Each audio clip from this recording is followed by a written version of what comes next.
Nagallee Arsiin shaampiyoonaa liigii olaanoo Itoophiyaa ta'e. Kilabiin kubbaa miilaa magaalaa Nagallee Arsii galchii 3-1 shaggariin injifachuudhaan shaampiyoonaa liigii olaanoo Itoophiyaa bara 2017 ta'ee jira. Taphni cufiinsaa har'a waaree booda sa'aatii 8 eegalee istaadiyeemii Abbabaa Biqilaatti kilaboota Oromiyaa lamaan gidduutti taphatame olaantummaa Nagallee Arsiitiin goolabamee jira. Falmii liigii olaanoo Itoophiyaa bara kanaa shaggar sadarkaa lammaffaan yoo xumuru bunni beenchi maajii sadarkaa sadaffaatiin xumuree jira.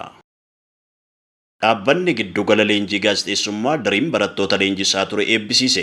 Dhaabbanni giddugala leenjii gaazexeessummaa Diriim barattoota leenjii gaazexeessummaa fi ogummaalee miidiyaa garaagaraatiin leenjisaa ture marsaa lammaffaatiif guyyaa har'aa kana eebbisiisee jira. Eebbaa galma giddugala aadaa Oromootti qophaa'e kanarratti mariin paanaalii dhimma odeessaalee sobaa ittisuu jedhuun hayyootaatiin geggeeffamee jira. Namoota hojii miidiyaa keessatti aarsaa kaffalanii fi fakkeenyummaa qabaniifis dhaabbatichi sirna beekamtii fi jajjabeessuu kennee jira. Sagantaa barnoota onlaayinii fi idilee akkasumas sagantaa torbaniitiin barattoota 36 kan eebbisiise Diriim Joornaalizim Tireeningi Seenter guddina miidiyaa Oromoo fi qabiyyee yeroon barbaadu sabichaaf hojjechuu fi cichoominaan kan hojjetan ta'uu hundeessaa fi hojii geggeessaan dhaabbatichaa gaazexeessaa Lalisaa Alamuu ibsee jira. Dhaabbatichi sadarkaa dippiloomaatiin barsiisuuf beekamtii argatee jiraachuus gaazexeessaa Lalisaa Alamuu himeera.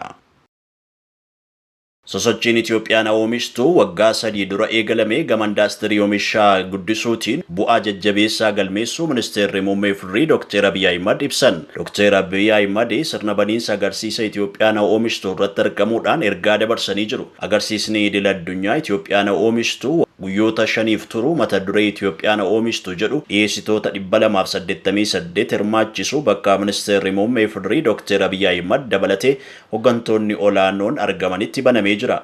Waggoota 3 walakkaa keessatti humna oomishuu indaastiriiwwanii 46 ture gara 61tti guddisuun danda'ameera jedhan. Damee indaastirii waliigalaa keessaa indaastiriin oomishaa utubaa dinagdee murteessaa akka ta'uu fi karoorri badhaadhinaa waggaa 10 ba'ee hojiitti akka galames yaadachiisanii jiru. Dameen indaastirii oomishatti fayyadama biyya keessaa bira darbee oomishaalee damee qonnaa gabaa alaaf dhiyeessuu danda'u ijaaruuf xiyyeeffannaa guddaan kennamee hojjetamaa turus kaasanii jiru. Dameen indaastirii damee qonnaa cimsuu fi maashineerota hedduu oomishaa turus eeranii jiru. Kunis oomishaalee Itoophiyaan alarraa galchitu kan biyya keessaan bakka buusuun danda'amu kan ibsan Dr. Abiy oomisha qamadii waggaatti birrii biliyoona 1 oliin galchaa turte humna keessoon oomishuun akka danda'ame akka fakkeenyaatti kaasanii jiru.